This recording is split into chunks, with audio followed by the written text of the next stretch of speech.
And don't touch that dial. We are back for another interview here in the Dragon Slayer. I'm your host, Kai, with my very, very awesome co-host, usually on the Nightmare World. But this is coming up on his year or 2 year mark. So, shit, I can't remember. It feels like it's big blur. But you know what? It's a great time with you. But everyone, please welcome the Orcosaurus. Hello. Yeah, I can't even remember. Has it been a year or 2 years since I've met you, Orc? It should be around 2 years. Yeah, that's what I was thinking of. It's like, well, I got to go back and reflect on that because you were my very first interview when I started doing this stuff years ago. And yeah, I remember that. It was like a fever dream. Yeah, and it's a little less prepared. By the way, I love the video games in the background there. That is a very cool background you got there. Yeah, I needed something suitable. I had the choice between the furry strippers, the anime strippers, or the video games. And since we have to make that safe for YouTube, I choose the video games. Yeah, I mean, we're not in Orcly fans, or is it only fans? I don't know. Orcly fans? Damn. Only orcs. Only orcs? Well, yeah, it's only orcs. You're going to make the short stacks angry at you. I don't care. The short stacks have already the perfect body size for you know what. I got something to stuff their mouth with. Wait, well now. I was just thinking we were just going to start punting goblins around for loot. First, you're gonna stuff their mouth, and then you punt them around for loot. Yeah. Do you remember the old game? But wait.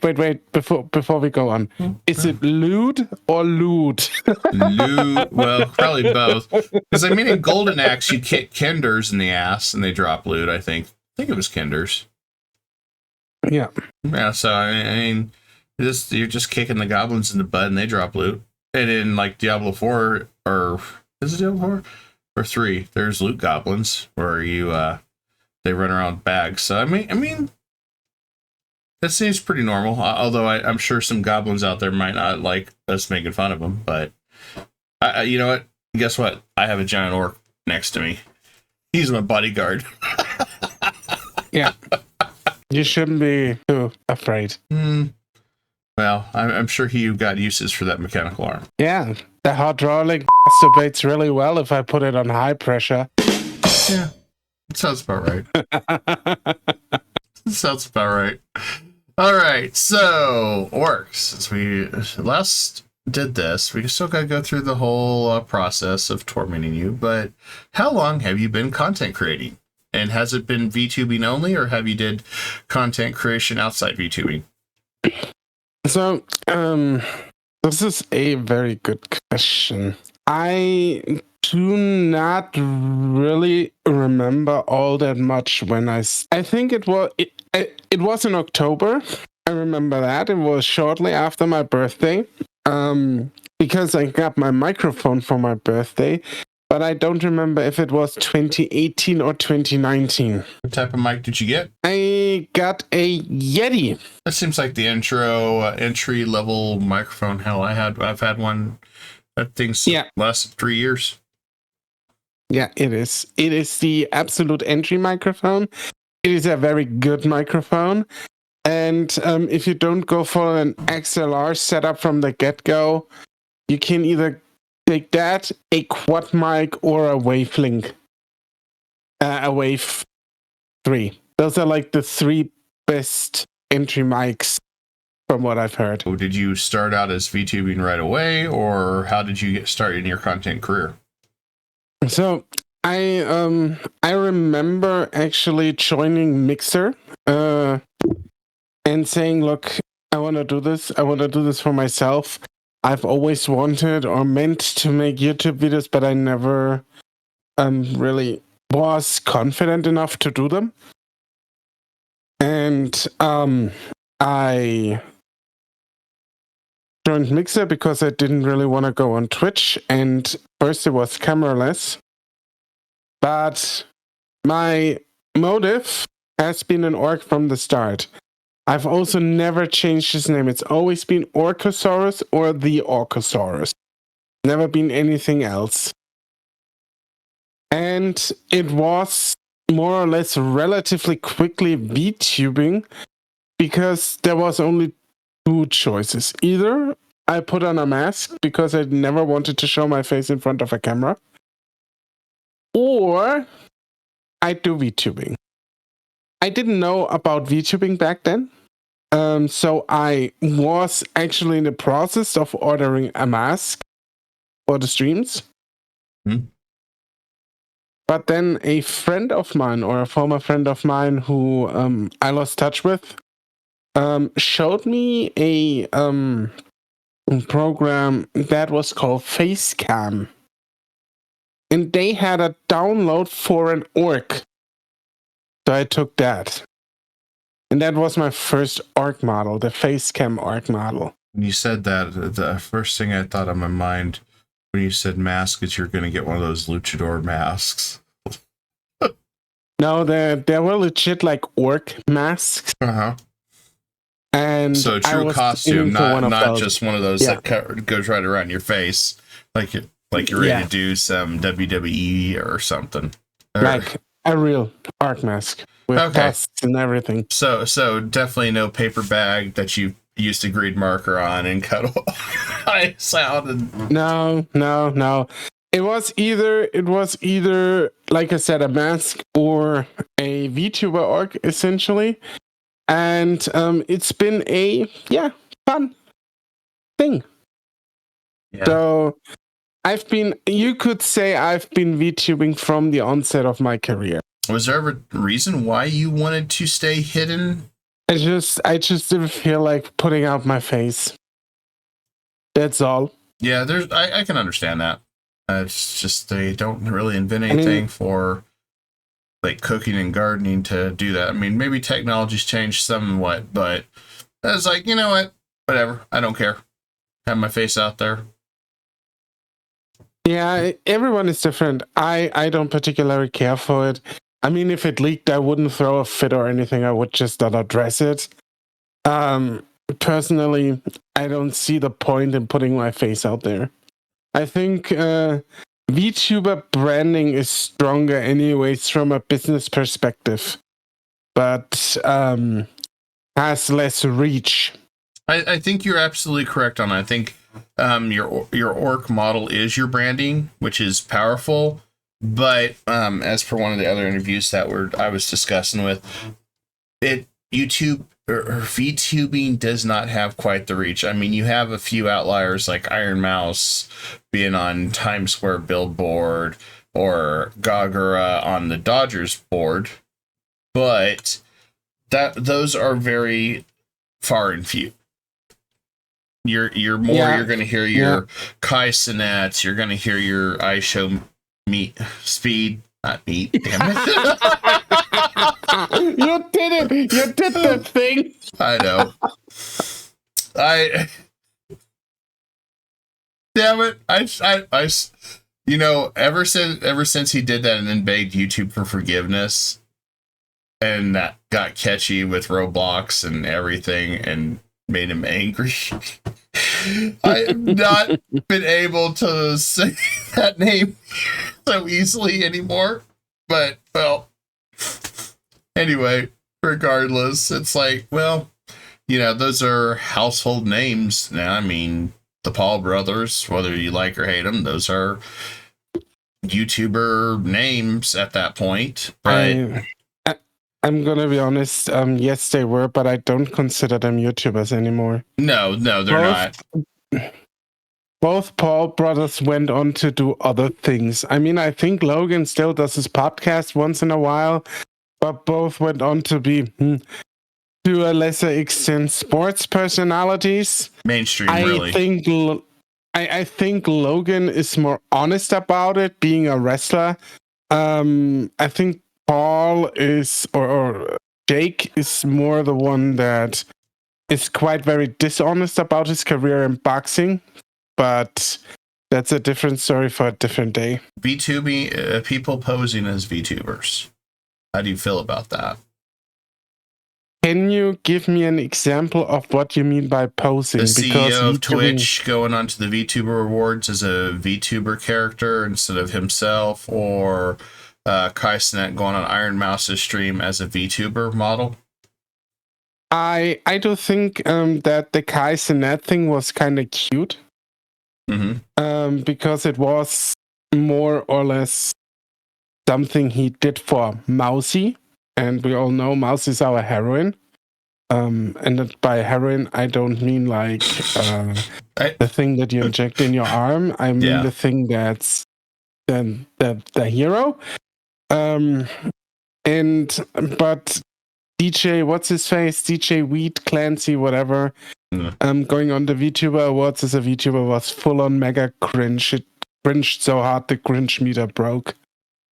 See, that was an interesting discussion I had not too long ago about how do I feel about some of those mainstreamers becoming VTubers, whether it's temporary or, and I thought you have a different approach, and I thought it was kind of mocking. If I come on your show, if I'm not an established VTuber, or I'm not half and half, or some like you know what my plans are. If I had like 10 million subscribers and I was just this, I should come on your show out of respect, right next to you playing that video game, as this, not just one-off throw a model on and say, "Oh hi, I'm in Orcs World as a VTuber." I don't know. I feel like that in some ways it's a disservice for all the hard work you all do and the artists that do all your models.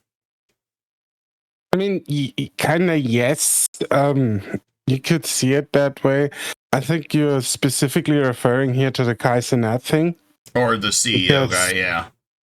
I mean, like I said, the CEO guy was cringe as fuck. I mean, he's a CEO. He shouldn't have done that in any case. He shouldn't even be at the VTuber Awards, but that's another discussion, I guess.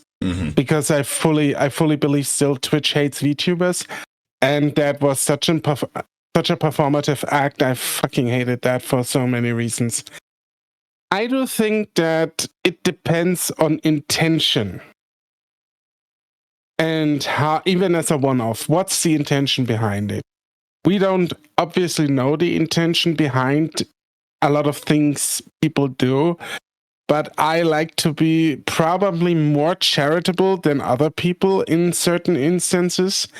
And I do really think that Kai Cenat, for example, going VTuber mode on Iron Mouse's stream helped a little bit, at least, to bring VTubing a little bit more in the mainstream. I know this is something some people do not want to see. I do think it's not necessarily a bad thing. That goes also back into the thing gatekeeping, where I say, look, keep the gates open, but filter out the bad actors. And but like this is like this juxtaposed thing, where I say I think Kai Cenat was acting out of curiosity and more out of goodwill or interest, while the DJ, I always want to say Clancy. It's just so funny. The DJ Clancy thing, or whatever his fucking name is, was just a performative action to just appease the quote-unquote VTuber community. Not to say that there is not such a thing as a VTuber community, but that's also another discussion. And I feel like one was done out of curiosity, at least for the medium, and one was just done for the sake of doing it. And that's why I'm more positive towards one of those and very negative towards the other one. So it's situational is what you're getting at. Yeah, exactly. For me, I do not judge this entire thing. I do judge it on the situation that I have in front of me. Of course, I can only judge it by looking at it. and then doing my own or getting my own life experience and my own biases in and how I look at things. But yeah, that's what I do. I try to.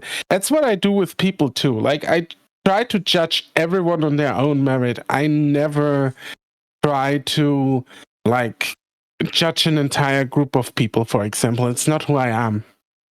Well, I can understand that. I mean, as I've told you, and there's a couple interviews that I said one of my big goals is a flesh tuber, a non-Vtuber, eventually maybe part-time Vtuber.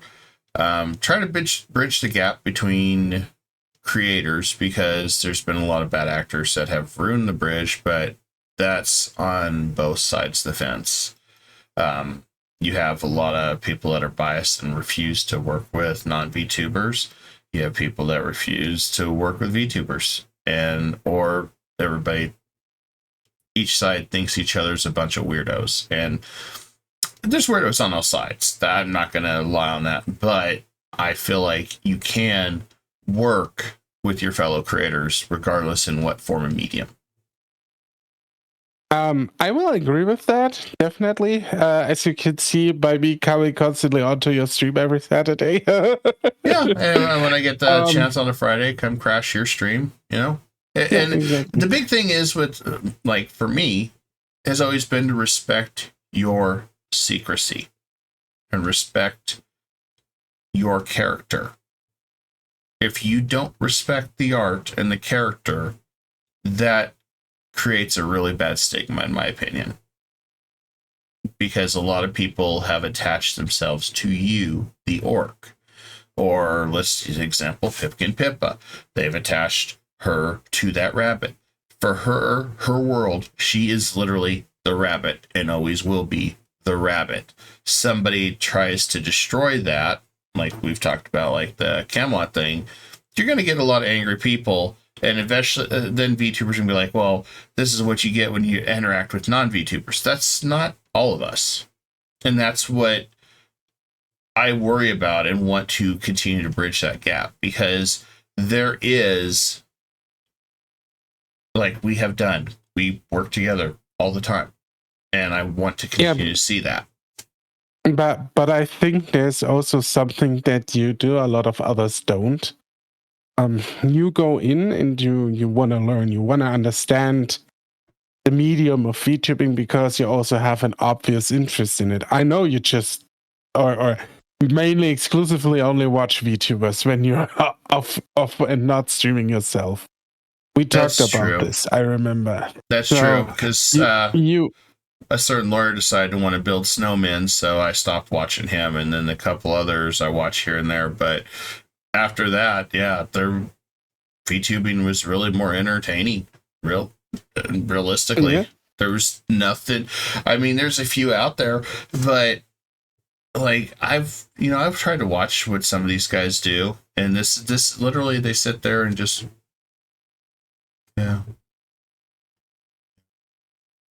I know. It's so like peak content. Yeah, I know you probably didn't see my expression, but I was mocking some of those million sub streamer guys that literally sit there and react to content barely. Yeah, but we also have that in the VTuber community. That's not exclusive just to meat tubers. Well, no. I know a few that literally that's all they do is react to that type of stuff. Meat tubers, really? Yeah, meat tubers, exactly. That you understand that medium better because you watch it yourself. I think there's a difference between normies coming in the space and being like, this is all weird and all these weird anime girls that make weird noises and I hate it. Well, then leave. We don't want you here. You know? We don't need you here. And you're different. You're going in and say, hey, this is cool. I want to watch this. I want to get to know the lore about these characters and what they are about. And like, there's a difference in approach, I think. And the that's what makes a good, let's say, meat tuber and somebody who can also collaborate with other VTubers. The amount of money VTubers have to invest to get their models and to get launched is not cheap. I mean, it could range. It's not. But I will also say this, and probably get a lot of flack for this. If you want to start VTubing, there's potentially nothing in the entire world that could stop you, because the only thing that you need to do is download VTube Studio from Steam, and then there's a bunch of free models on the Steam Marketplace. No, I think everyone I've talked to or has said that. They said if you don't know if you were going to get into VTubing, if you're interested, they have all said go on to V Studio or Vroid or whatever, and there's some free models out there. There's some ones that you can look on the internet how to do a basic one, because if you don't know if you're going to enjoy it, anyway, how much did you pay for your model? So I had 3 models. Mm-hmm. The first one was basically what I just described. I bought Facecam. Was it Facecam? What was the name? You can't buy that app anymore. They had like a animes. Is it now called something animes? And is the new version basically. And they had a like I said, they had this Orc DLC that was like, I think, $30 overall. So that was basically my starting model. Then a friend of mine made a free model for me. That was then what I used for the time being on VTube Studio. And now I have this one, and that cost me cool $300. Yeah, so everyone I've talked to so far with VTubing, yours is about the initial price range. But then once you go to much harder detail, much deeper, it gets up there in the thousands. And that's maybe the model, and that may not be the rigging. Or it could be the rigging and not the model. One was about 1,300, but he got his off Etsy, which was risky. And then another one that I've interviewed has got their model off Etsy, and they said you got to be careful because there is now AI tracers, and they basically used AI to make her character, which really upset her because it was stealing little pieces from other VTubers and other artists.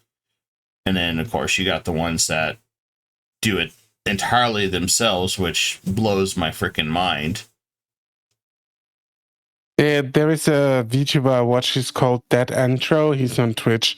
Does everything himself. His model, his rigging, everything, and it's beautiful. It's a work of art, really. I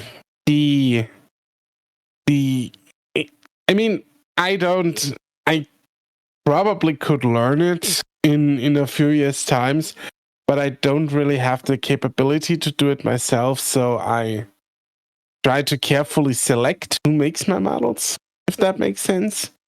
I had really a lot of luck with my current VTuber mama. Shout out to Bagarista on Blue Sky.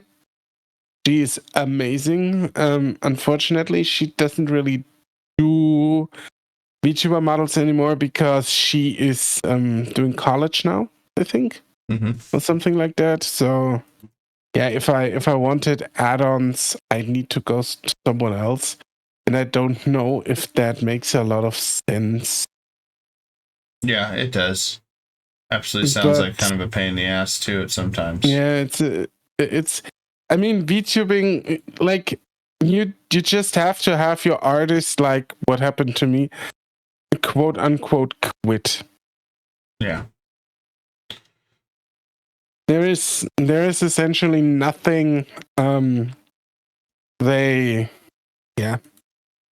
and you're basically out of luck, and then you either need to get an artist who can work with the old model and replicate the style very well.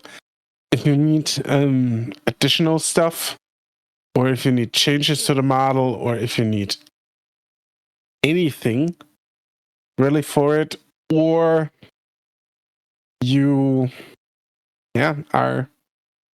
or you need to do something, go to someone new who makes your model and hope they don't quit. So it's always a bit of a crapshoot. Yeah, that's what I'm learning with a lot of it from interviewing VTubers is it's a gamble out there. Yeah, it always is. And the worst, and then a lot of these artists out there are now charging commercial fees to use this model and all sorts of other shit. And I'm like, last I checked, a person doing VTubing is going to be commercialized. Most people do it for careers, so why the hell? I'm like, this is ridiculous that they're tacking on all sorts of other fees. These commercial fees are a scam in my mind, because the only thing that really, and I think even Legal Minds said that in one of his posts about it, is that's not even enforceable. Even if you go on stream and the stream is monetized, you are not reselling the model or the likeness of the model in that sense. Commercial fees are only and absolutely only for merch. Well, and you can get yourself locked into problems with merch. So, like, let's just say you wanted to do the Orcosaurus, the model you have now, for your merchandise. If you didn't have a commercial fee, then they could turn around and try to sue you for it. If they said, oh, well, you have to pay a commercial fee to use it. Most time, exactly. I don't think that's going to be enforceable, because you're basically paying them to create the design. You're exchanging the goods and services then and there. You're paying them for that product. So if I pay for a giant dragon, and explicitly say what it's for, and they agree to make it, and they take my money, basically that's a legal contract right there, unless you are literally signing a massive document that says, oh, you can't do this. And if that's the case, I tell them go pound sand. I mean, I have other things that I find grating from some artists as well, or obnoxious to a degree. Something like enforced credit, where they say, you have to have. I mean, I would do that anyways. I have it enforced actually credits? In my descriptions. Yeah. What the hell is that? I have it in my YouTube description anyways, who made the model for me to their X account. But there is some artists that say, look, you have to credit the model to me. That means you have to put somewhere who made the model. How do you do that on a Twitch stream? Do I have a banner there that goes by every hour and says, look, this X account made my model? How do I do this? Do you want me to send a chat message, it has to be credited somewhere, basically. They want you to point to them so everyone knows who made the model. I like, and they then charge an up fee for you to remove this credit. I find this incredibly weird. That's wild. Because most VTubers I see credit where they got their model from and their rigger anyway. Yeah, but is it because they didn't pay this upcharge fee, or were even forced to do it? That's what I'm thinking of when I'm always looking at these credits at this point. That's wild. You brought up something that no other VTuber has. That's you have to. You have to. Yeah, you have to. I remember scouting for a new VTuber model before I got this one that I had now. And there were like, I've scouted many places. Like I had one already in mind where I wanted my model from, because they did really good work on other models. I've seen them, and I wanted to commission them, but they weren't open like at all. I would have paid around like $2,000 for that model. Fine, I would have done it. I had the money at that point. But they would have made they had forced accreditation or credits. So basically, you couldn't even not buy and not purchase that out, right? I didn't see the option anywhere, but you had to somewhere tell everyone that that model was made by them. Now that makes you really wonder every time you look at an X profile, or you look at a YouTube channel, or you look at a Twitter. Is it this credit, or it's because they want to? Because I feel like that should be a choice.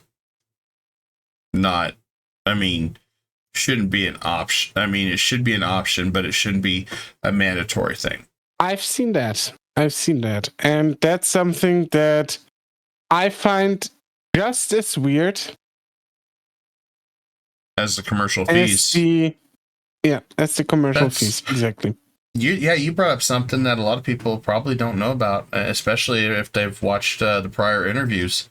I didn't realize that they threw in credit fees. Basically said, oh yeah, everything you have, you got to basically credit us if you're using that model.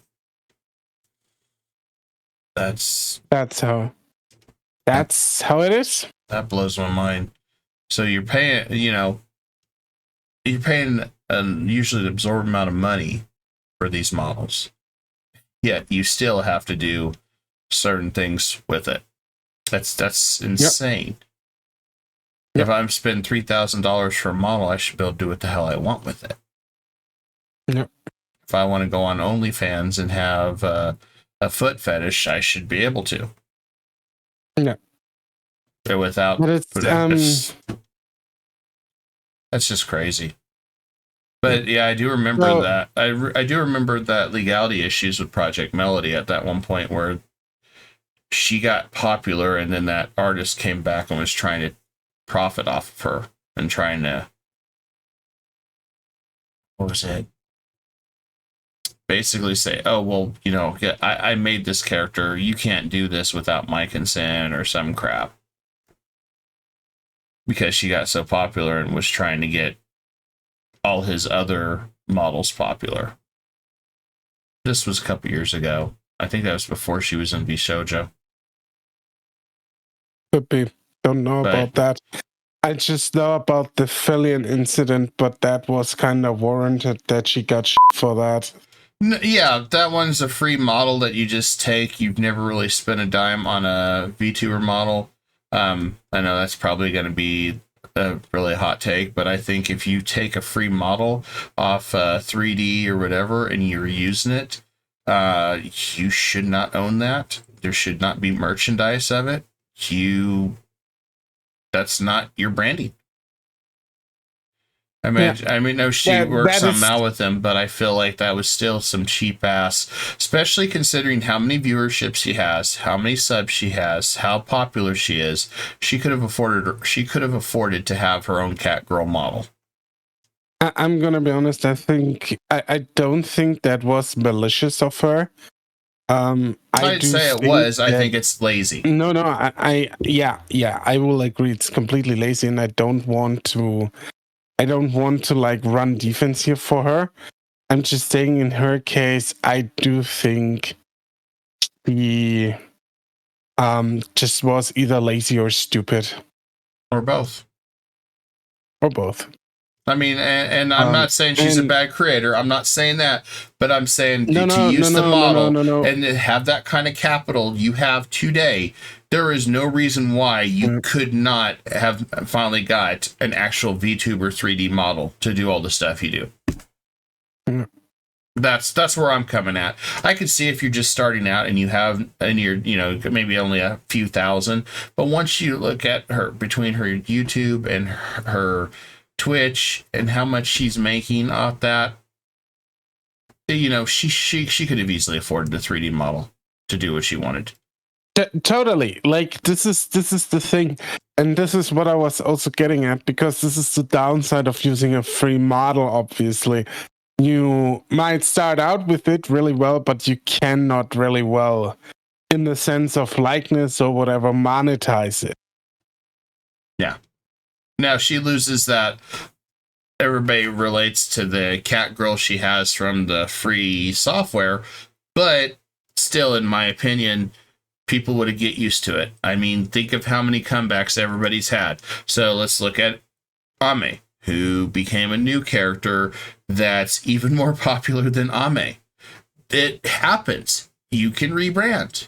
You can make a new model. Think of how many models Zentreya's went through. She went through her cyborg model. She's went through Dragon Mama. She's went through a punk rocker. I mean, she goes through models like crazy.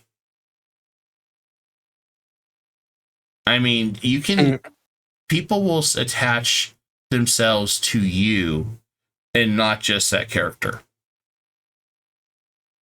If you're popular, if they like you, they will follow you, especially if it's the same programming. You just changed your model. So that's where I think that, and I know a lot of people are always afraid to talk about this particular subject, but I think she's a good creator. I just feel like she could easily afford it, especially having talked to people on how much some of these models cost between 2D and 3D. So, I mean, it's, and you're also talking about somebody like Doki Bird, who left that agency that we won't talk about, knee deep and dead and everything else, and she made one of the biggest comebacks ever in VTuber history. Doki Bird's case is so special, though, that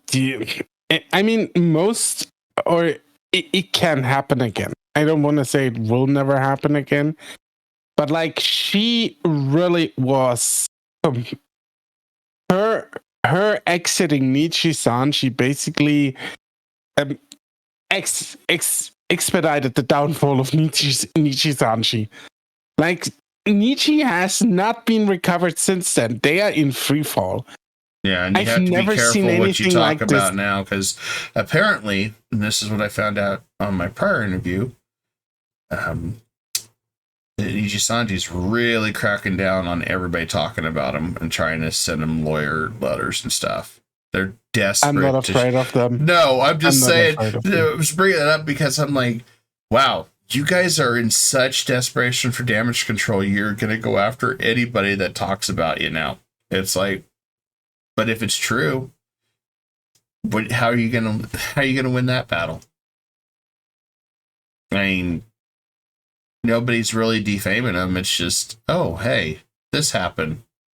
You can't talk about it. It's out there. It's public. Sorry. Speaking of that, work agencies. Would you ever join an agency?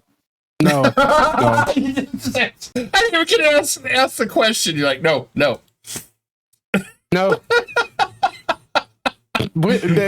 Counter question: which agency would actually take me? Well, I could be one of those bisexual demon boys. Yeah, Vishoja would take you. Yeah, 100%. I'd probably be the only one that would take you, Orc, because then you could do your only Orcs. Yeah. And then you could go on to Chatterbait too and compete with Project Melody. Yeah. Yeah. It's my dream, boy. Give me a model where I can go all Donkcopter on everyone. Where the dick spins around like mad. No, you did make a good point the other day when you were talking about it live on the Nightmare World about it's all demon boys. You're not wrong. I started looking at how many male VTubers there are out there. There's not that many, or if there is, they're not very popular. Everybody goes after the female ones. And hell, there's guys that have literally their main character is female just to get views. It's wild. I was starting to research more on that. I almost want to kind of do a documentary on it, but I'd have to be very careful how I do it, especially being YouTube. But it's an interesting thing. You don't see very many. The only one that I see that's really super popular in the male sphere is Takahata. Yeah, but have you ever seen a Takahata stream? Yeah. Like, he's basically, I mean, nothing against the guy. I actually like Takahata a lot in what he does. But how many minutes of his streams are without big titty VTuber girls? Not very long.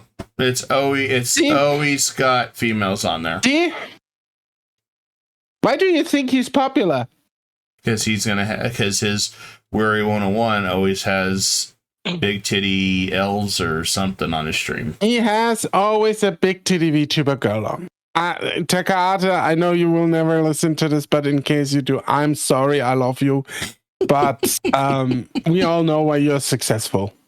Yeah, he's successful because he brings on other successful VTubers, and most of them are female. Yeah.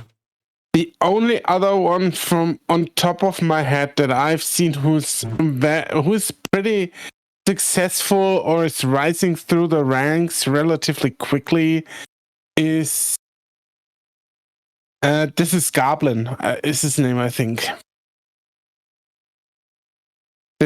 But he also does like an insane. This is Goblin. He also this is Goblin. He also puts on like an insane show, and he has been very successful so far with it. I bet that's what he had to do. He had to stand way out from the norm. I mean, drama tubers, if you look at Fallside or Imya or Kaya or something like that, they just cover news. That's all they do. They cover drama news and stuff, and that's it in the VTubing world. I see those guys as popular, but yeah, if you looked at the VTuber awards this year that Fillion and Shy Lily hosted, is pretty much all except one category, which was designed for males. There's nothing. I didn't even know they had a category specifically designed for males. Yeah. Then again, I didn't watch the awards because I find award shows, even if it was put on by Fillion and Shy Lily, to extra cringe. Yeah. I know at least a lot of people are kind of upset that Hololive don't show up to these awards because Hololive took a lot of awards this year from it. Hololive won't care for your award show. They won't. No. This is not what Hololive is about. Hololive is just in their own bubble, essentially. Everybody tries to become Hololive, but yeah. I found it funny, or what I heard and what I found funny was like that Face Connect sponsored a large part of the VTuber Awards and didn't get a single one. But that's basically where you see, okay, money doesn't have an influence. Because I mean, when they said the VTuber for the year, I was not expecting Fuamoko. I was not. I was thinking it was going to be Iron Mouse or somebody else. I was really surprised the twins got it, which they put on a hell of a show. They deserve it. Yeah, they deserve it, and I'm glad they got. I mean, Iron Mouse. Nothing against everyone else who was put up against it, but most of them probably already got an award in some way, shape, or form. Mm-hmm. And sometimes you just gotta get the fresh blood in, you know. Well, I'm just impressed with them overall because twin VTubers. That's gotta be hard, especially to be in constant sync and do what they do. I mean, and when they play games with other people, it's comical. It's 100% comical. I mean, their GTA one was their whole week of GTA was hilarious. And then, just anything they really do, they're probably one of the top ones that I watch when I'm really bored and looking for something to do. Or USADA Picora. She's kind of my chaos animal. Because I was thinking about that, how many times last night when I was streaming with Grotworks, how many times I killed him and had to give him crap. And, there may have been a couple times it was on purpose. Yeah, just for comedic effect. just blame him. Like, well, it's your fault for getting in there. If it's with the right people, that type of punchlines like she does is great. Because people like seeing that chaos. They like seeing that weird disharmony. Kind of like what you did to me, Orc. I still haven't forgot about that, where you took the paddle off that boat and jumped in the ocean and got ate by sharks. Yeah, it forced me to swim all the way to an island. I remember that. I have not forgotten about that. I have not forgotten about that. You just remember, this chaos dragon will get even with you. I like that you're still holding that against me. Well, my chat also reminds me, Orc Betrayal Arc, when's that coming? Luminessa's always asking me, or when you're going to get me again. I said, well, my guard's up with Orc. I have to be very careful now when we play these games, especially if it's survival.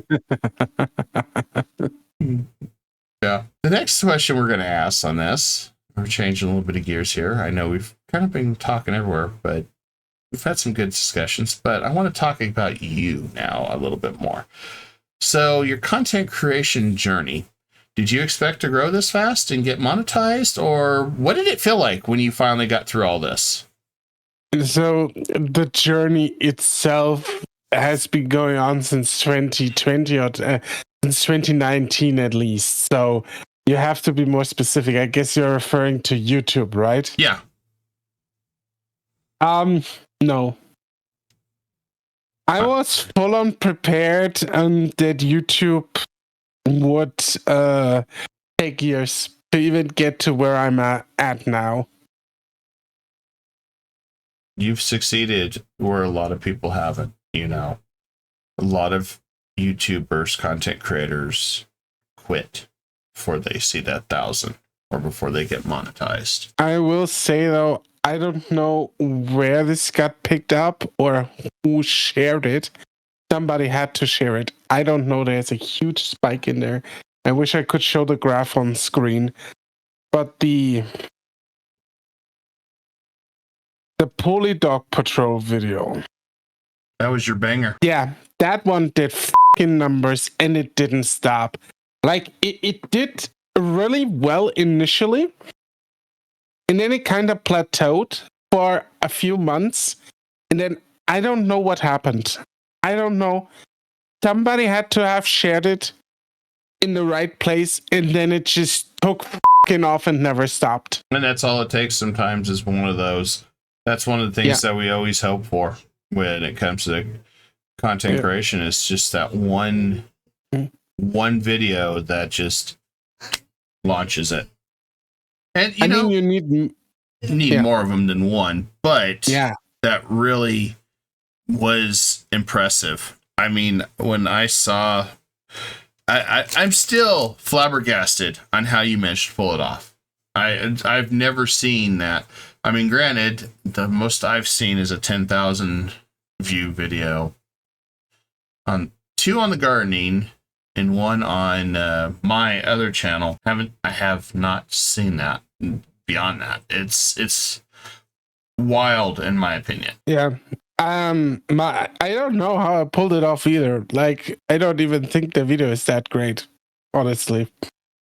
I think there's always room for improvement in terms of editing and everything. Yeah, my favorite one that you had of yours was Dragon Daddies. Dragon Daddies. but I wonder why. That's the other thing, though. I will say that the last 3 videos all have been, just in terms of numbers compared to my subscriber count, have always been very successful. at least for me, I think if a video reaches over your subscriber count, that means that the video is actually going outside of your bubble, let's say, or breaches the containment, and that's good. That is obviously what you want. And I had really another one that really pulled through when it came to subscriptions was my Fireman Connor streams, the two. That was wild as well. Yeah, those were definitely outliers too. But you're in a kind of a different realm too. You're in the more, how do I want to put this? You're more in the spicy realm, but in a spicy way that YouTube probably hasn't brought their Eye of Sauron on you yet. But I'm just waiting for I it. don't though. think you will. I've came to the conclusion that there's two things that YouTube hates. You've actually said it too. I mean, it came from you, but I've been doing a lot of research. I feel like in a prior interview, I said, you know, those billboards where detectives have this piece of evidence and this piece of evidence, and they're all, and you're drawing lines and trying to connect the dots. I feel like that's what's been going on with me with this, why suddenly YouTube is just eating people off the platform without even a warning. They just do it.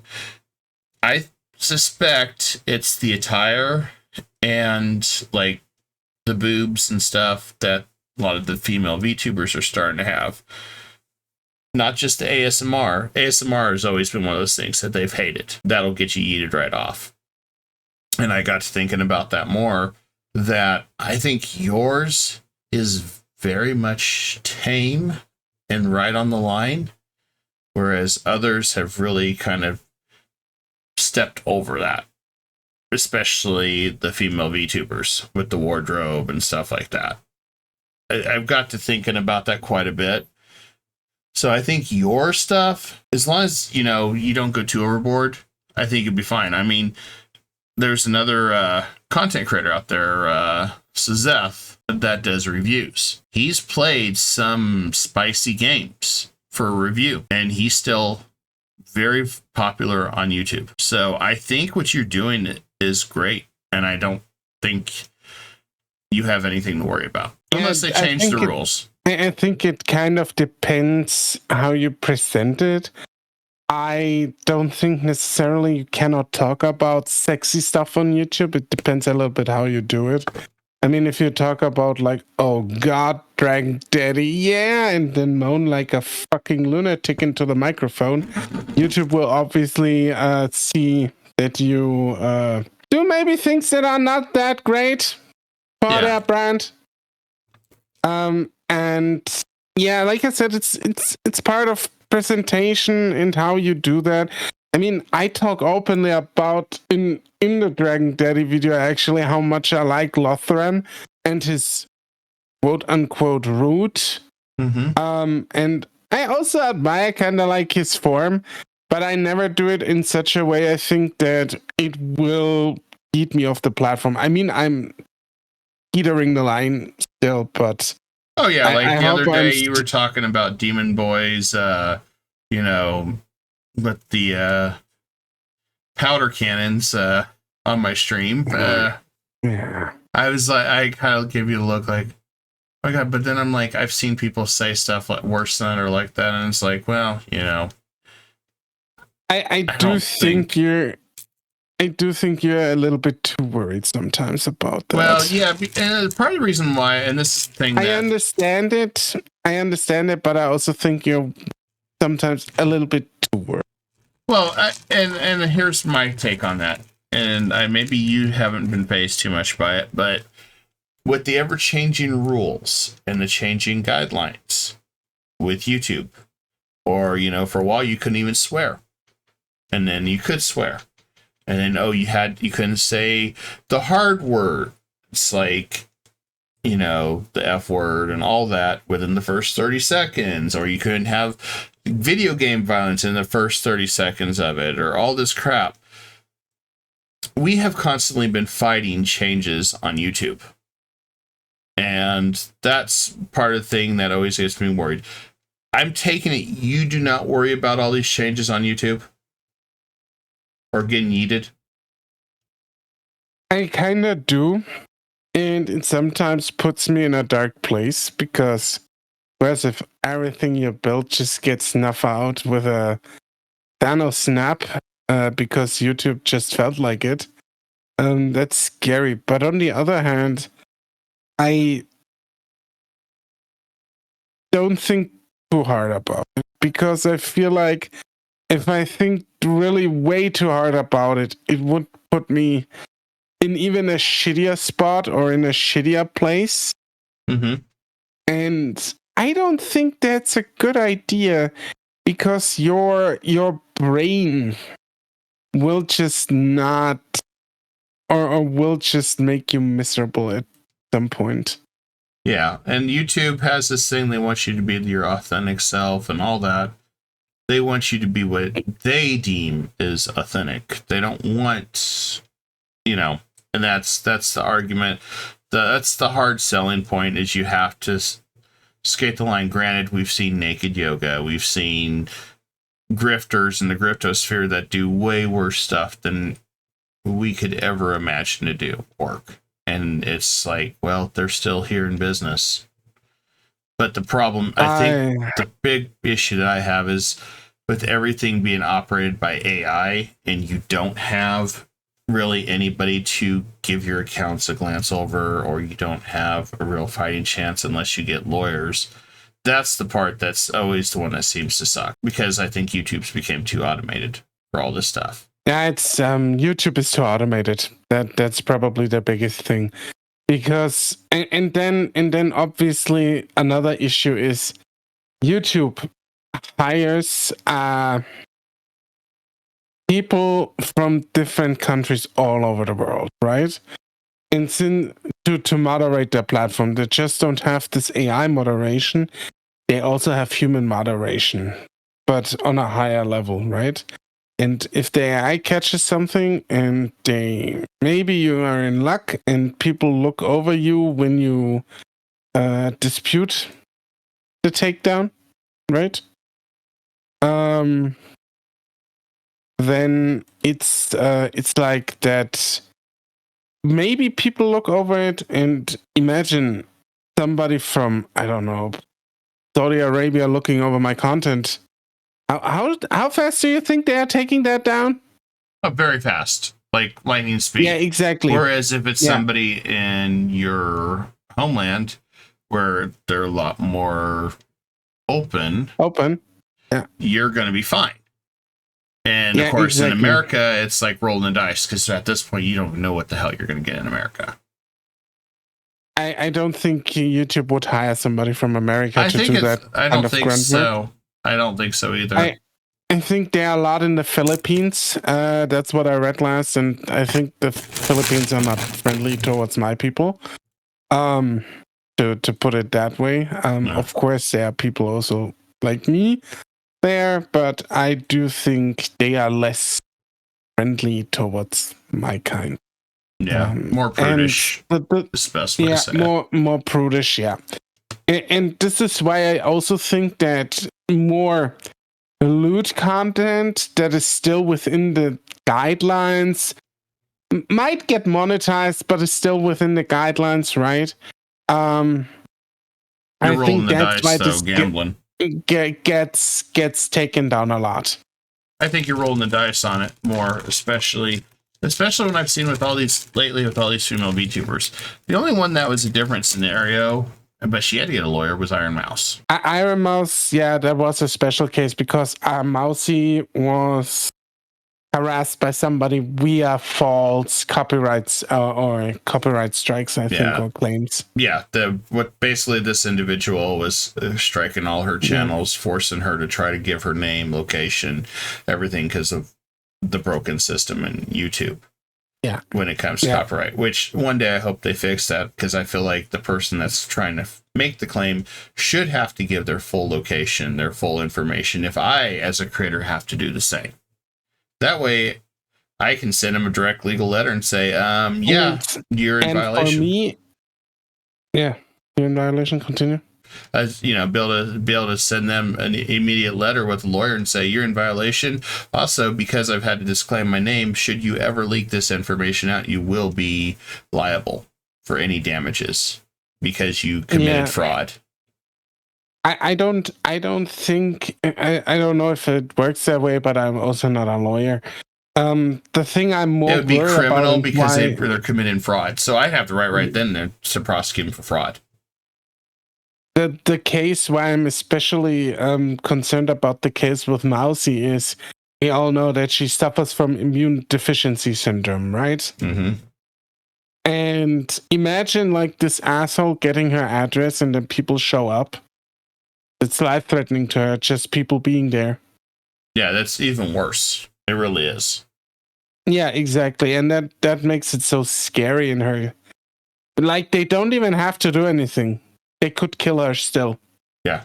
And it's crazy, that it took lawyers to get YouTube to do something. And I think that's the hardest part as content creators is getting YouTube to take appropriate action when time's needed, and then when time's not needed, they still take action, and it's like, this is tame. Why are they eating them?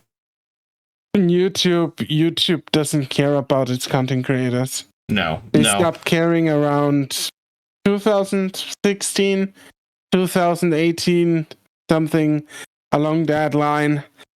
I don't want to say they never cared about them because that's not true. But unless you have like 30 million plus people and bring in real money, nobody cares for you. No, and so this is gonna be interesting thing to share with you, Orc. A lot of my interviewers or viewees that I've had have stated that they feel like in content creation, you are really alone out there.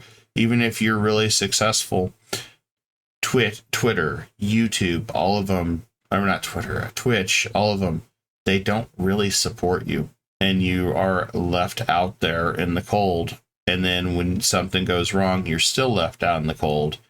And unless you are somebody like, Kai Cenat or Mr. Beast or some of those big names, or Asmongold even, although I'm not so much with him anymore, you're not going to get somebody to help you directly. That's frustrating as a content creator because I don't think anybody purposely goes out on the internet to try to get themselves banned or to get themselves suspended. Now there's some on Twitch that I think purposely try to skate the line so Dexter will cover them. That way they can get their 5 minutes of fame. But those are far and few. I think most people just want to have fun content, make people laugh, or find stuff that they're going to enjoy without breaking any laws, breaking any of that, upsetting anybody. I think most people just want to have fun. The problem with that absolutely is the problem is intent. They don't understand your intent. If it was saying, hey, let me filter this out. I didn't realize this was too much. I've looked at your guidelines. They're very vague. Let me just fix this. I can edit it out. I can pull the video down, re-upload it with the stuff edited out. Just tell me where it's wrong.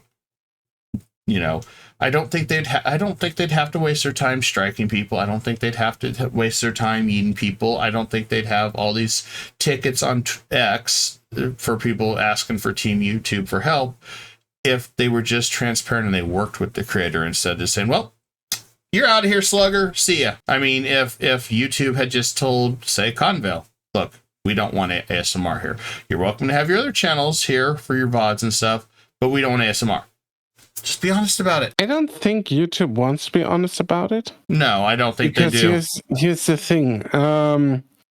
They can skate around the laws enough when they're not transparent. I don't know how big Cottontail as a creator was.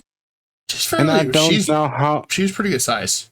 She's not a million subscriber channel, but she's in the hundreds of thousands. Okay. So these quote unquote smaller channels, imagine me calling that a smaller channel, right? These smaller channels are still a substantial income for YouTube, mm-hmm. and they will not tell you if you are doing it right or wrong, because they make money off of you, and it's fine for them to make money off of you as long nobody says anything, or as long nothing gets triggered. Yeah. And the moment it gets triggered, they eat you because it then they deem you a brand risk. Right. I do still think was it 20? Yeah, I think it was 2018 when PewDiePie caused one of the apocalypses. Mm-hmm. There's about with his 3 or 4 with on his YouTube. edgier content. Yeah, PewDiePie was the first. I don't think. Yeah, I think he was the first with the 2 Indian guys, right? Mm-hmm. Yes. Where, yeah, exactly. We won't go into it, but yeah, I know what you're talking about. And then yeah. I think that was the first one. Then we had this one guy who yelled all about the children. Then we had the bridge incident. We had Crowder incident too. Crowder incident is also considered an apocalypse? Yes. Because that's when things started really cracking down. Then the Paul brothers going to Japan was the next one. There was only one Paul brother. Or was it Paul? I thought it was both, but no, it was just Logan, and it was probably one of the most disgusting videos ever to be up on YouTube. Right, but I remember that triggered another adpocalypse, which it's if you notice the trend here, Orc, it's not our content that triggers these adpocalypse. It's stuff that really skates the line or goes clear overboard. Like for example, these YouTubers that are going overseas to cause trouble, like in Korea and Japan right now. Those could be considered things that can create another adpocalypse. But the end, that stuff's already happened here. But, you know, there's some issues with that, with how everything gets incorporated. But I don't think that's the entire thing, you know. Like spicier content was never really at home in YouTube to begin with. But what I don't understand is shit like what they do, they have like quote unquote educational videos of ladies doing yoga naked with like full pussy in front of the camera. That's not educational, that's wank material, and everyone knows it. Yeah, and I never understood why that stuff can be allowed when that's or even certain medical stuff. You know, they call the guys under medical. Although medical is getting pretty dicey too. I would not want to do any of that because, well, I'm not a doctor, nor would I. But basically, with all the whole misinformation thing getting flagged now, you get somebody that disagrees with your approach as a doctor, even if you're a professional doctor. Well, you're yeeted. Goodbye. I mean, it's risky, and I think that's why a lot of people try to play it safe. But when they play it safe, they don't also grow as well. And I noticed that too, or it takes way longer. I mean, think of how many channels we have that have grown overnight, and it was nothing but drama and grifters. I mean, I can think of one of them that I watched grow from nothing, and literally it's always to gripe about video games, whether it's woke or not woke. And it's like, how many channels do we need of people just carrying on about this shit? There's enough channels about this out there, and it's so grating. Don't get me started about this DI and woke. I can't hear it anymore. I'm so over it. I've been over it for a while too, because that's everybody's excuse now. Or I remember the prior year when people went off about Hogwarts Legacy not making it to the Game Awards. I played Hogwarts Legacy. I was not part of the whole woke versus non-woke or the pro-rolling, anti-rolling, or whatever that crap. I played it because I wanted to see what it was like. It was a mid-game. It was fun, but it didn't blow me away. I've never touched it again. I played it, beat the story, and it's like, wow, the story was lackluster. But there was people out there that claimed, oh, it didn't make Game of the Year award. Baldur's Gate did because it was, biased, and it was, whoa. And I'm like, no, had you ever stopped to think that the game just sucked? compared to a lot of the other stuff that came out? I don't think it kind of sucked. I thought it was an okay game. As you said, it was mid. Well, I said suck and as in comparison to other games out in the market. Compared to Baldur's Gate. I didn't mean to insinuate you said it sucked. Anyways, it was a perfectly serviceable game, but it did nothing really outstanding other than having the Harry Potter branding.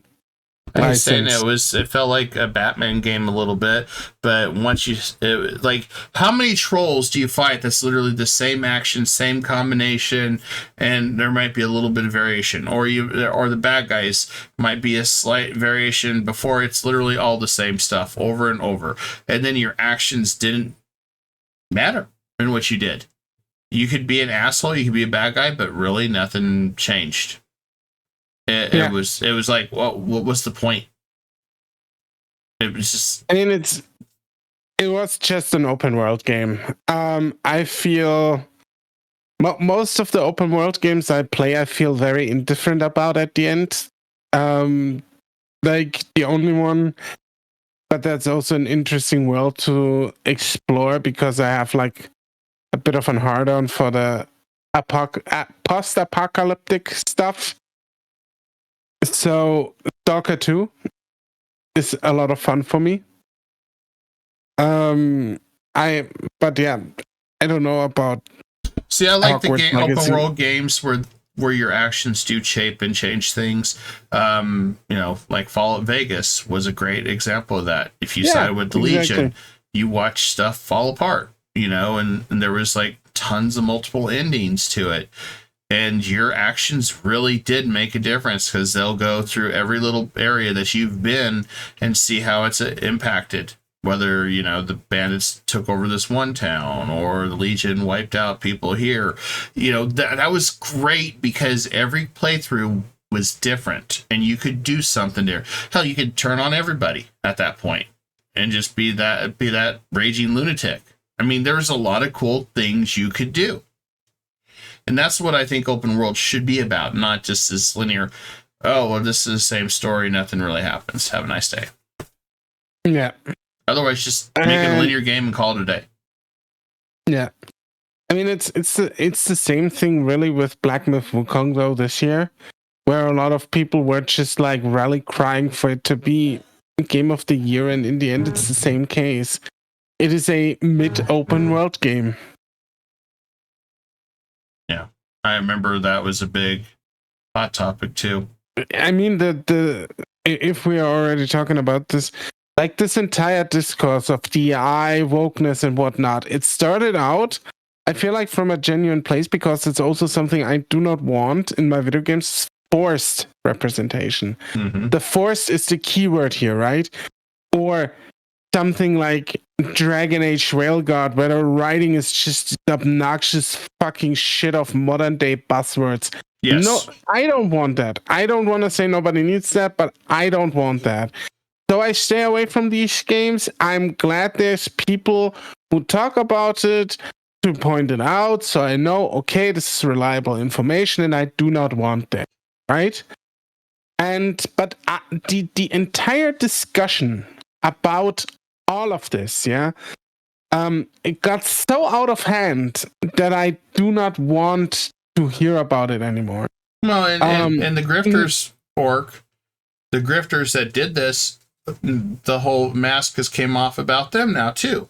There's several out there that are just as censorship crazed happy that are now trying to push it the other way. And so normies like myself and you and everybody else has to deal with this crap every day. And it's like, you guys are just trying to drag everybody along on this whole grift. And we see through it, except for your fans that literally put you on a pedestal and worship you like some crazed god. And it blows my mind. Whereas people like us, where we just talk about a lot of different stuff, but we don't hate on it. We don't, or like push our views to anyone's throat. we don't get that recognition as much. And it pisses me off that bad actors are the ones that seem to get rewarded on YouTube. But the audience is also at fault here because they actively seek out these people. I follow 2 YouTubers that are firmly anti-DEI. They are called Mug Thief and Legendary Drops. I like those 2 so far. They have not said anything where I say, holy shit, kind of, racist. Yeah. But they, like, for example, Legendary Drops talked about the Game Awards in one of his videos. And he went in there, he said, like, what the fuck is the problem with Siri being a Witcher? She looks fine. And he also pointed some things out about the trailer other people missed. Like, she's using both hands when she tried to slice like this big monster and try to slice through it. So it just shows that she is still a woman. She's still a little bit weaker than Geralt, because Geralt would have probably used just one hand, right? Yes. And now that and you see this kind of narrative shift all the time. Now that they didn't get their will with she looks beaten with the DEI ugly stick.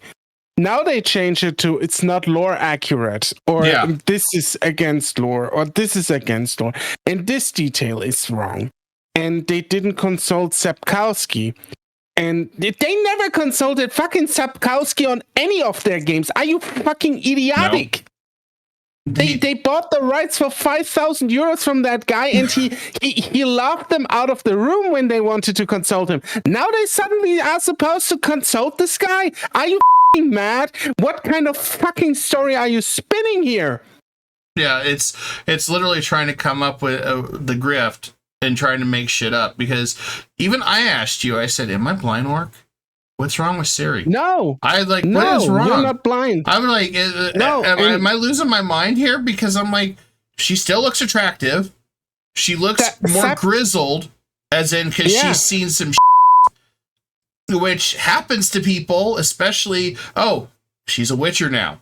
So, you have to go through life and death and all this crap to be a Witcher. So I think there's plausibility here. It's not, oh my god, she's hit with the ugly stick, she's looked like the man. She don't look like a man to me. She looks like honestly, let's say Sigourney Weaver in Aliens, where she was a badass. Okay. But just let me go back from this like entire look thing, because it's like the worst point of attack they use at this point. And like the other thing, let me go back to Sapkowski a little bit, the author of Witcher.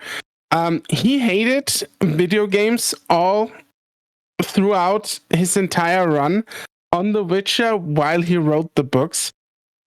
He sued CD Projekt Red actually because Witcher 3 was so successful and he wanted more royalties from it. Why should they consult him ever? Like, this guy has nothing been but trouble for CD Projekt Red. And now they are coming with, it's not law accurate. Fuck off. Just fuck off. And then I don't know what's their newest grift or argument is now. Someone on the team said it will explore sexism in the Witcher fantasy world. Where I say it sounds cringe, dude, but in the end, it comes down to how it's written. Yeah. And it could be a shit story. It could be a shit story. Yeah. Let me finish. We know though that the writers at CDPR are competent. I've never heard anyone complain about how Cyberpunk 2077 is written. I've never heard anyone complain about how Witcher 1, 2, 3 are written. I've never heard any complaints about that. Sure. Are there maybe subplots that are not that great? Sure, but I've never heard anyone say, "Look, this shit sucks." No, I haven't heard anybody ever say anything Yeah, about exactly. it. And I do think the writers at CDPR, maybe I'm wrong. Maybe I'm wrong. I haven't looked at the credit who's writing that at the moment, Witcher 4, but that doesn't matter. I do think that the writing team at CDPR is competent enough to pull this off if it's about sexism. And I don't think the entire game will be just about that. Maybe it's a side quest, or maybe it's two side quests. Maybe it's a thin plotline or one of the many plotline strands in the main story. I don't think it will be entirely about sexism. I don't see anything wrong with exploring this idea. And you see slowly the tides shift again back to the middle, and I hope it stays in the middle for fuck. And we're living in a delusional world if you believe that. The grifters are going to push too hard, and the pendulum's going to go back the other way eventually, and it's going to go back this way. Yeah, and that's the problem that we have. And these grifters are going to find new ways. You know, if they push too hard and then it goes back the other way, then they're going to turn into the victims again, and then they're going to carry on about it, and it goes back and forth, back and forth. And for people like you and me, we're fed up. We're just like, guys, I just want to enjoy my games. I just want to have fun. I just want to have a good movie, just a good story. And you know, when people start saying, oh, it's woke or all this, they forget one thing. Sometimes it's writing. There is such a thing. Before all this 100... thing, like 10 years ago, there was such a thing as writing. Dude, it's 100% not just sometimes, it's 100% always shitty writing. Yeah, well, I agree with you on that, but I'm talking about before the era of this whole griftosphere. It was just absolutely bad writing. I mean, look at Sonic. There was no malintent with Sonic. It was just the worst looking Sonic, and people got mad. There was no DI. There was no woke or anything. It was just a horrible design. People got mad about it, and they changed it to a really good design. I wouldn't say people got mad about it. I would more say people mocked it so hard. And here's the thing. And this is something like somebody else pointed out. It's also not my credit, but I agree with that observation. The filmmakers, not Paramount, the studio, but the filmmakers of the Sonic movies objectively understood fan base. And that this mocking is coming from a place of sincerity. Because it looked terrible. And they went in and said, okay, we apologize. We are trying to fix this. And they did. And look where they are now. One of the most successful stories you could think of. Yeah. And this is the one thing that so many people haven't still learned, whether it's be in movies, in the video game industry, or elsewhere, or even content creators for that matter. If you fuck up, you apologize, and you rectify your mistake. Yes. And move on. And if people call you out for it still 10 years after the fact that you did, you ignore them. Yeah.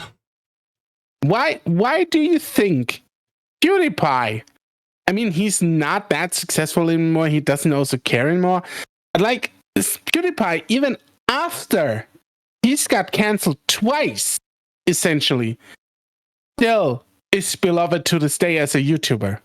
Why do you think JonTron is still beloved as a YouTuber, even after his catastrophe, after the catastrophe that was his discussion with Destiny?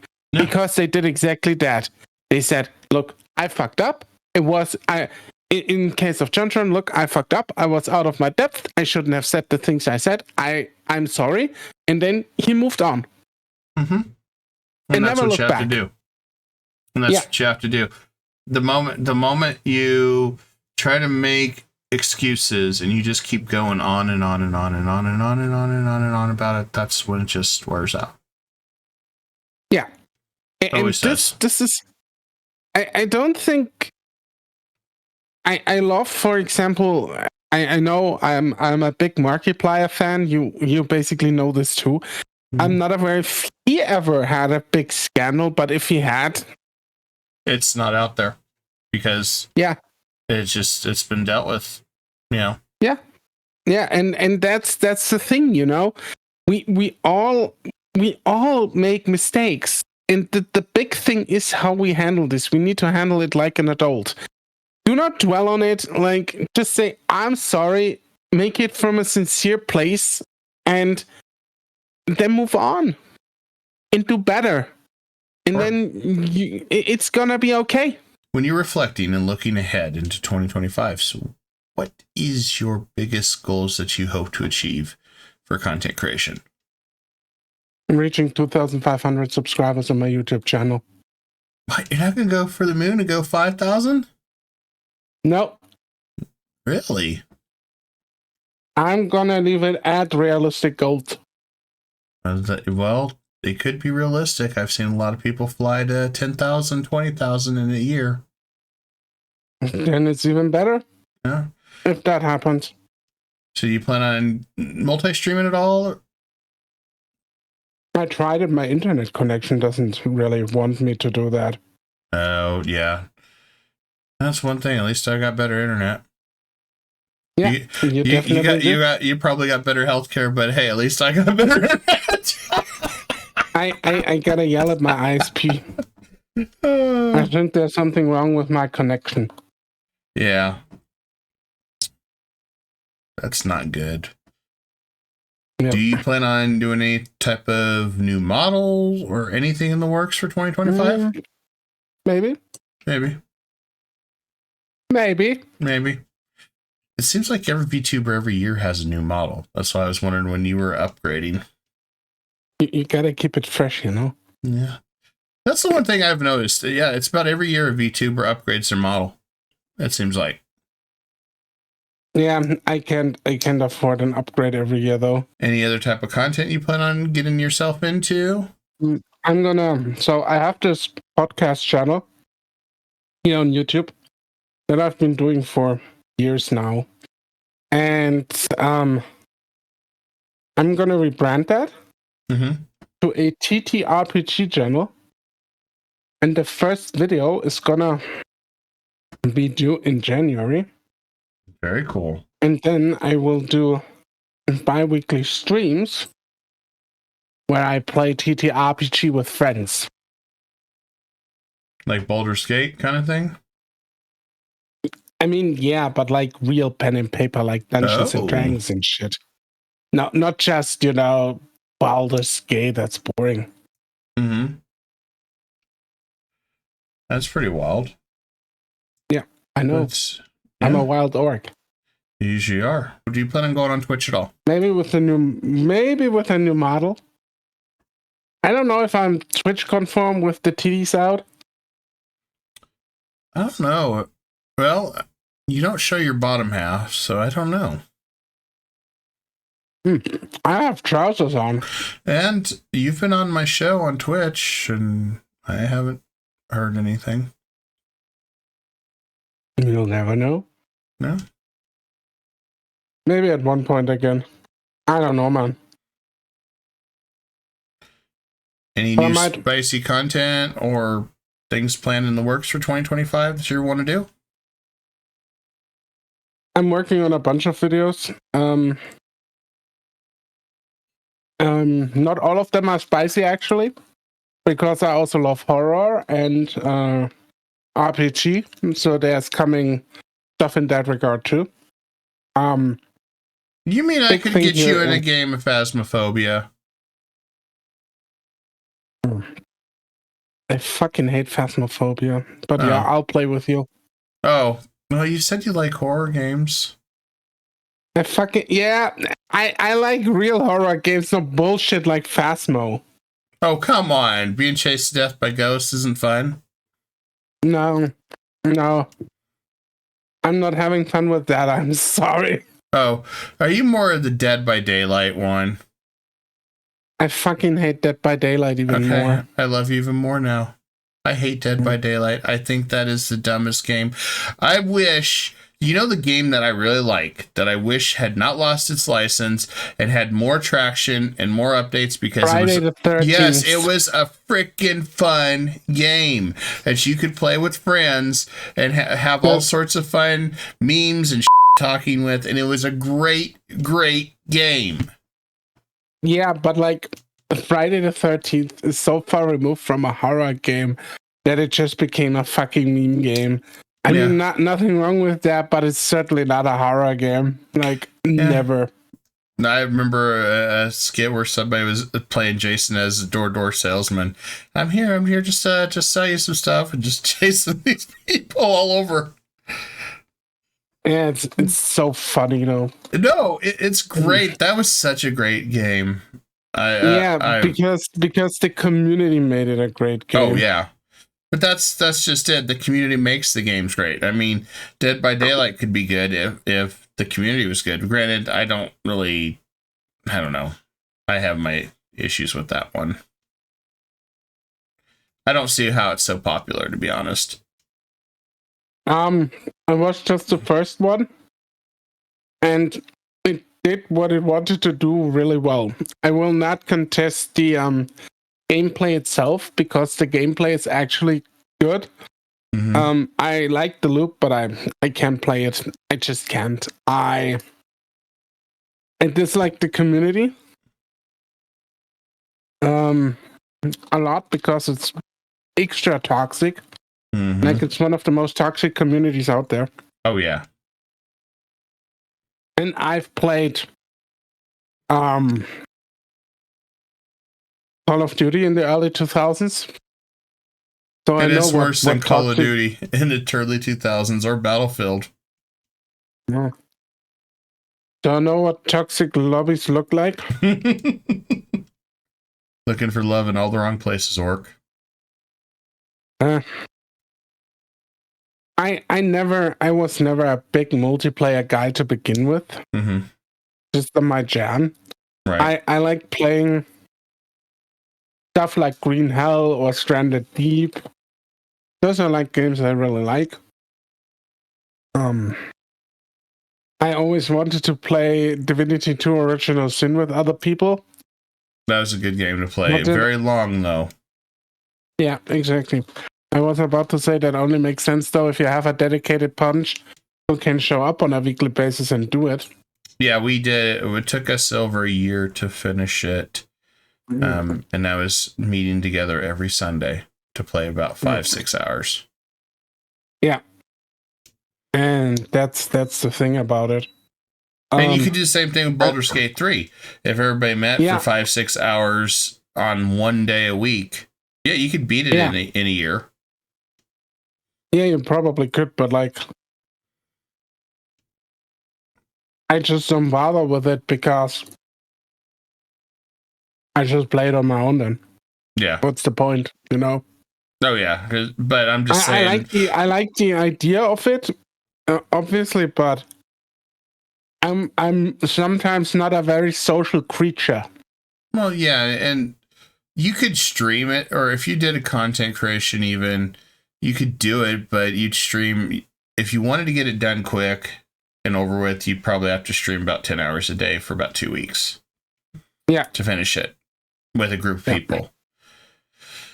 And that's very difficult because everybody's got different content and stuff, so collabing something like that would be really freaking hard. I mean, you probably could pull it off if you do it behind the scenes and then release a super cut of it. Yeah. I think that's about all you could do for that type of stuff. Yeah. Or make it a video series even. Mm-hmm. But I don't want to edit that shit. Oh, God. No. I need to go to school or some point for learning. Is that something you're going to do? Are you trying to pick up more learning on editing, or how are you doing editing? Yes. I use Vegas. Mm-hmm. And I'm slowly getting better at it. I just look up things that I want to do here and there. Mm-hmm. I probably should use a little bit of Adobe Photoshop too, but Adobe is like a criminal enterprise in my mind. So I can't really do that. Oh, Adobe is nowadays. It is definitely nowadays. All right. So do you have anything in closing that you want to talk about? If you're a content creator out there listening to this, you got this. You're fantastic. Your content is great. And keep improving. And you'll get there. You might not get the ultimate dream, but you'll get there. I believe in you. All right, everybody. This has been the Orcosaurus. His links to his Twitter, X, whatever the hell you want to call it, and YouTube will be down below. Please give the wonderful Orcosaurus the love he deserves. He is a fantastic content creator and a dear friend of mine that has been one of the truest friends that I could ever imagine. And it's always an honor to interview him. And I look forward to doing this in 2 years again to see where he is. So thank you for everybody for watching. Don't forget to smash that like button. Consider subscribing for more interviews. And if you haven't yet, go subscribe to his channel. Make this orc happy. Peace.